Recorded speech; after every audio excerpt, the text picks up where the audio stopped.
नमस्कार, India decides 2014 आप देख रहे हैं। आपके साथ हाजिर मैं हूं निहारिका महेश्वरी। मोदी ने चुनाव के दौरान देश की जनता से गिनकर 300 कमल मांगे थे। जनता ने भी उतने ही नहीं, उससे ज्यादा कमल दिल्ली में फेंक दिए। देश की सत्ता पर बीजेपी को प्रचंड जीत के साथ आसीन कर दिया। अब प्रधानमंत्री बनने के बाद नरेंद्र मोदी अपने मंत्रियों से गिन गिन कर उनके काम का हिसाब मांग रहे हैं। सुशासन दो और फिर उसके बाद डिलीवरी दो, ये उनकी बात है। ऑर्गेनिक मिनिस्ट्री की भी बातें हैं। इसलिए मोदी ने अपने मंत्रियों को 100 दिन का समय दिया है अपने अपने एजेंडे तय करने के लिए, उस पर काम करने के लिए, काम शुरू करने के लिए, क्योंकि 100 दिन के बाद प्रधानमंत्री एजेंडे जो उनका होगा उसके तहत किए गए एक एक काम का खुद हिसाब लेंगे और इस 100 महीने में फौरी तौर पर, दूरगामी नहीं, फौरी तौर पर नतीजों को दिखाने का वक्त आ गया। मोदी दिखाएंगे कि कैसे 100 दिन में अच्छे दिन आते हैं।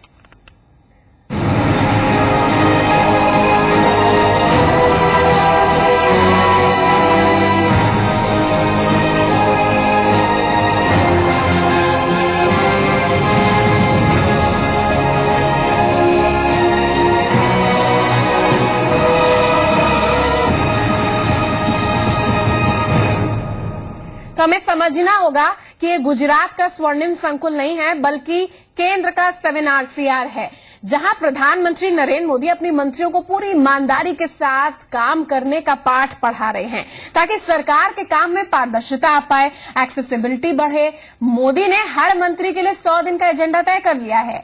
इसके साथ मंत्री तय समय में उनके काम को पूरा करेंगे। देखना होगा कि मोदी कैबिनेट अपने प्रधानमंत्री के मिशन 100 को कितनी कामयाबी के साथ पूरा करता है।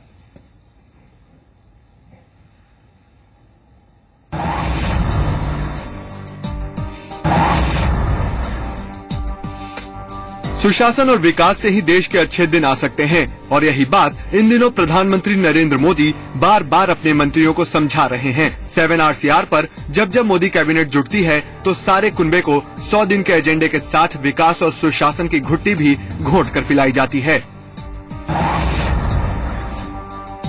वहीं जनता से अच्छे दिनों के वादे के साथ सत्ता में आई मोदी सरकार पूरे जोर शोर से मिशन 100 में लगी हुई है, और इसलिए प्रधानमंत्री ने कैबिनेट के साथ राज्य मंत्रियों को भी 100 दिन के एजेंडे की पूरी तैयारी और उस पर तेजी से काम करने की नसीहत दी है।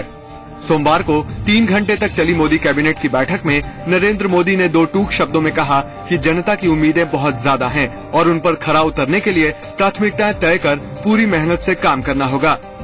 जनता की उम्मीदों पर खरा उतरने की चुनौती को ध्यान में रखते हुए हर मंत्री की प्राथमिकता तय की गई है। वित्त मंत्रालय की प्राथमिकताओं पर नजर डालें तो सबसे पहले उन्हें महंगाई पर लगाम लगाना होगा।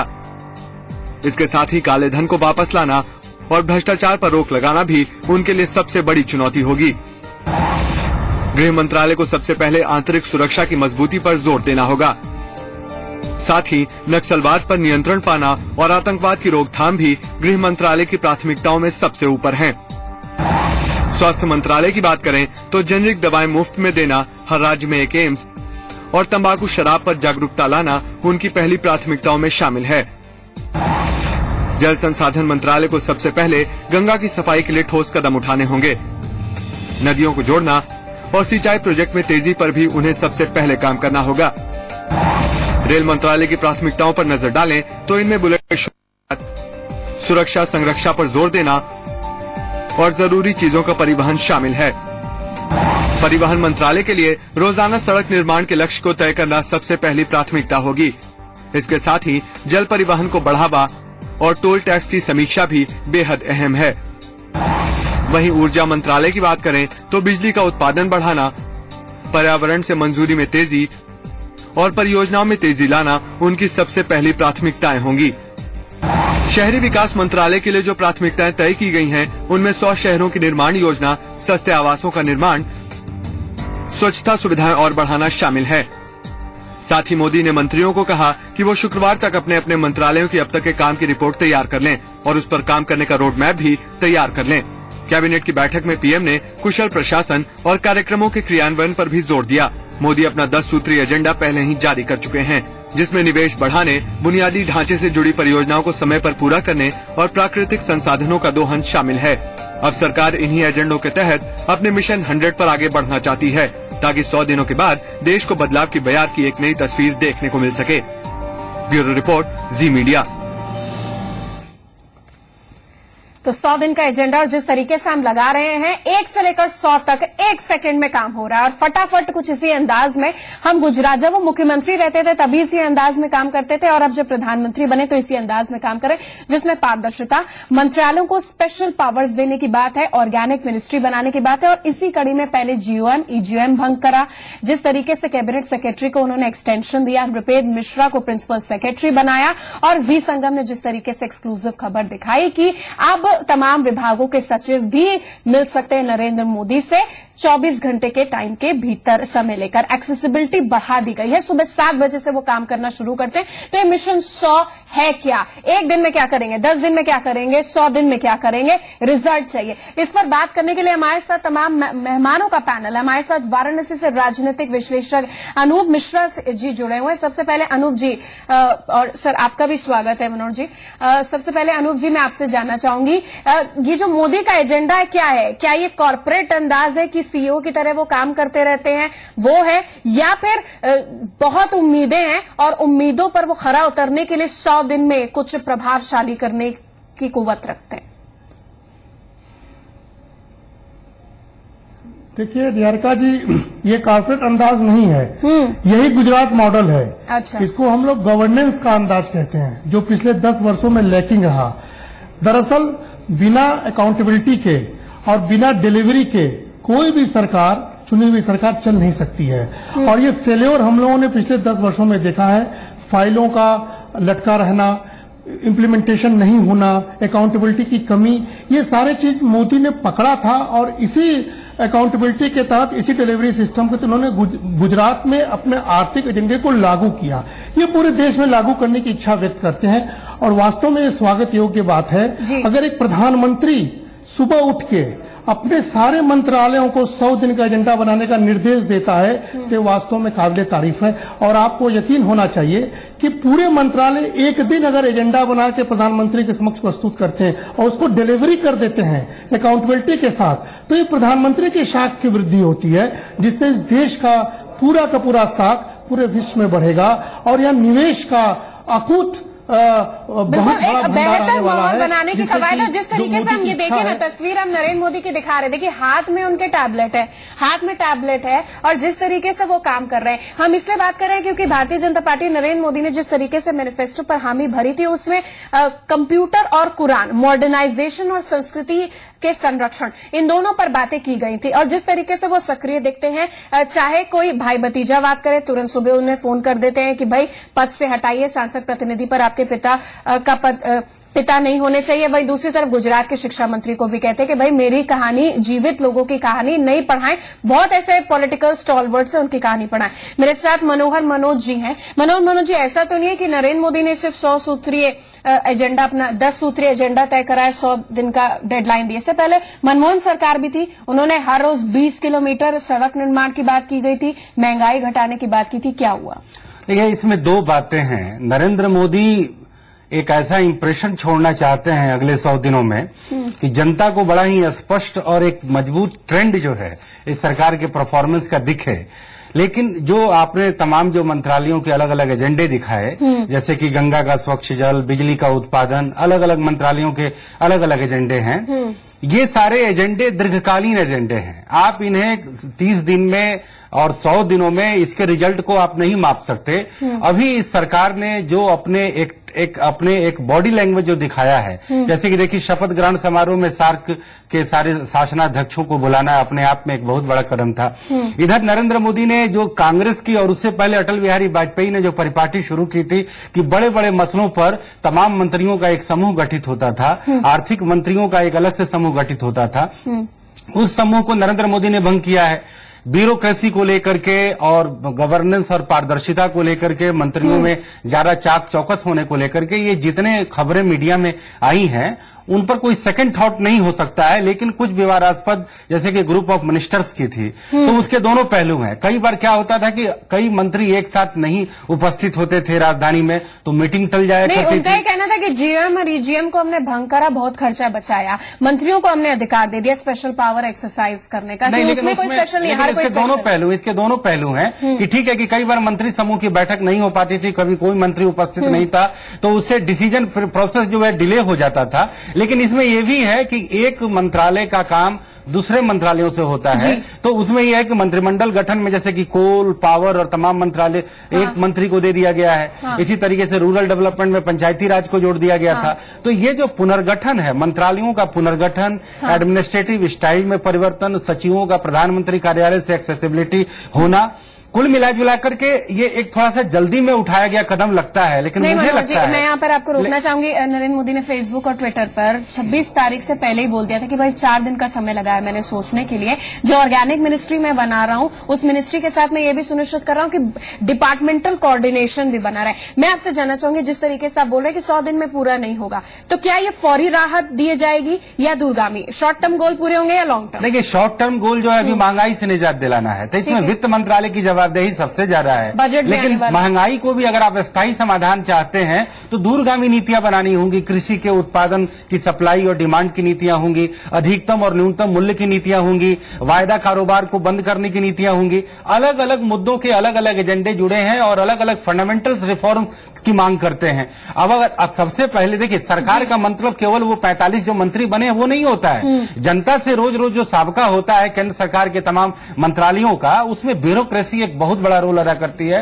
केवल टॉप ब्यूरोक्रेसी, प्रधानमंत्री उसे मीटिंग ले, उससे काम नहीं होगा। डाउन द ऑर्डर जो ब्यूरोक्रेसी का जो वर्क कल्चर है, जब तक आप एक नई पर्सनल पॉलिसी लेकर के नहीं आएंगे, काम के घंटे से लेकर के काम की delivery, performance audit, cost and output analysis, हमें लगता है कि इन पर हो सकता है आने वाले दिनों में नरेंद्र मोदी काम करेंगे, क्योंकि उन्होंने अपने इरादे को जाहिर कर दिया है कि प्रशासन की एक नई शैली वो दिखाना चाहते हैं। लेकिन इसमें कई फंडामेंटल्स रिफॉर्म की मांग करता है। लेकिन मैं अंत में एक बात कहूंगा कि ब्यूरोक्रेसी को लेकर के जो सरकार का ये अप्रोच है कि ब्यूरोक्रेसी को मजबूत किया जाएगा, ये थोड़ा मुझे संदेहास्पद लगता है, क्योंकि जैसे ही एक पॉलिटिशियन ब्यूरोक्रेट के करीब जाता है, जनता से वो दूर चला जाता है। और जब वो ब्यूरोक्रेट पर डंडे मारता है, उन्हें बताता है कि सरकार के एक पब्लिक के प्रति अकाउंटेबिलिटी तुम्हारी भी तय है, तुम्हारी अकाउंटेबिलिटी केवल मेरे प्रति नहीं है, तुम्हारी अकाउंटेबिलिटी पब्लिक के भी प्रति है। तो इसके लिए बहुत सारे कानूनी स्ट्रक्चर और प्रशासन की जो शैली जो अंग्रेजों के टाइम से चली आ रही है,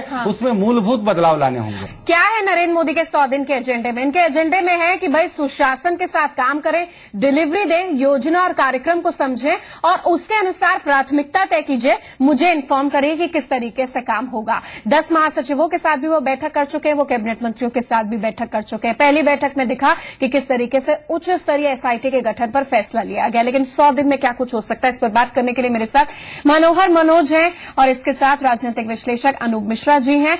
मनोहर मनोज जी, मैं आपसे जानना चाहूंगी, जो सवाल मैंने पूछा था अनूप जी से, माफ कीजिएगा, अनूप जी का सबसे पहले रुख करना है।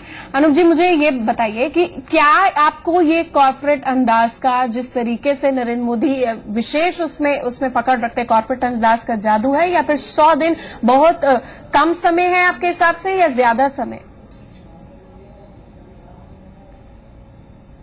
देखिए, 100 दिन न कम है न ज्यादा, ये एक पहला स्टेप है। अच्छा। ये गवर्नेंस का पहला स्टेप है, क्योंकि पिछले कुछ दिनों से इस देश में जो लैक ऑफ गवर्नेंस था, उसकी वजह से जो परिणाम की कमी आ रही थी, नरेंद्र मोदी ने 100 दिन का एजेंडा प्री पोल नहीं दिया, पोस्ट पोल दिया, यानी चुनाव के बाद का एजेंडा है। अगर ये चुनाव से पहले 100 दिन का वादा करते तो ये चुनावी होता, लेकिन चुनाव जीतने के बाद एक प्रधानमंत्री अपने कैबिनेट मंत्री को, अपने ब्यूरोक्रेट्स को 100 दिन का अगर गोल दे रहा है तो ये सकारात्मकता इसको मानिए। और ये पहला स्टेप इसलिए है कि देखिए, अभी अभिभाषण होने वाला है, कल से संसद सत्र का शुरू होना है।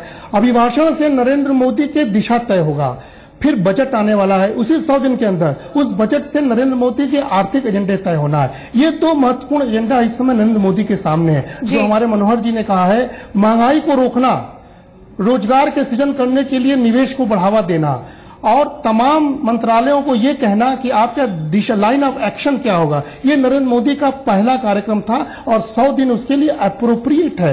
3 महीने के अंदर, 100 दिन के अंदर ये सारे मंत्री लोग ये बताएंगे कि हमारे देश में अपने मंत्रालयों की दिशा कहां जाएगा। याद कीजिए कि यूपीए गवर्नमेंट में हर मंत्री अलग अलग था, स्वतंत्र था, कोई अकाउंटेबिलिटी नहीं थी, प्रधानमंत्री से उसका कोई लेना देना नहीं था, इसलिए करप्शन बढ़ा, इसीलिए अकाउंटेबिलिटी की कमी रही, इसीलिए ब्यूरोक्रेट्स और नेताओं का गठबंधन बना, जिससे आप हमारे देश में करप्शन की वजह से सरकार गई। ये नरेंद्र मोदी नहीं होना देना चाहते। अनूप जी, आपको नहीं लग रहा है कि आउट ऑफ प्रेशर ये परफॉर्मेंस देने का भी एक जुनून है? आउट ऑफ प्रेशर तो ये परफॉर्मेंस नहीं है, हालांकि अभी परफॉर्मेंस दिखाई नहीं है, लेकिन उस पर कल से दिख जाएगा कि किस तरीके का असर है और क्या सक्रियता है, क्या मिशन है, क्या विजन है।